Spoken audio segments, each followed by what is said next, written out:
હે ભગવાન, આ બધાને હું કેટલું કહું છું, મને પગ દુખે છે, પગ દુખે છે, મને પગ દબાઈ દો. આજે તો માથું દુખે છે, પગે દુખે છે, બાપા ખાવાનું મન નહીં થતું, પણ કોઈ મારું સાંભળતું નહીં. શું કરું? આ સારું સારું. એ હા હા. આરતી દીદી એવું કીધું, ઈન જીજાજી બે આવે છે અત્યારે ઘરે. શું કીધું? આરતી અને જમી બે આવે છે ક્યારે?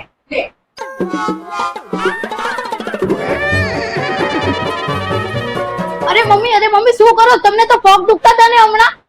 હવે કઈ નથી દુખતા, જો બધું મટી ગયું. આમ જો તો ખરી, બધું મટી ગયું. અને તું એમ ઉભી જો શું કર? રજા ઉપર જઈને ચાદર બદલ અને આરતીની થાળી તૈયારી કર અને નવા કપડા પહેર, બધું કર. એમ અલ્લા મમ્મી યાર, પહેલી વાર નહીં આવતી યાર.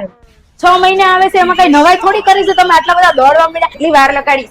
ખાવાનું શું બનાવીશું એ બધું નક્કી કર. હમણાં આઈને ઉભા રહેશે, પછી તૈયારી નહીં કરી ઘરમાં. આ ચાદર ને બાદર ને બધું કેવું પડ્યું? તું કચરા વાર દે, પોતા કરી દે, બધું ફટાફટ કામ કરી દે. આવું જ હોય બધી જગ્યાએ. છોકરી આવે એટલે કેવું તરત બધું મટી જાય. અમાર જોડે હોય ત્યારે પગ દુખે ને આ થાય ને ફલાણું થાય ને ઢીકણું થાય. બાકી છોકરી આવે ત્યારે તો કાંઈ ન થાય, કોઈ ને એમ નમ સીધા થઈ જાય.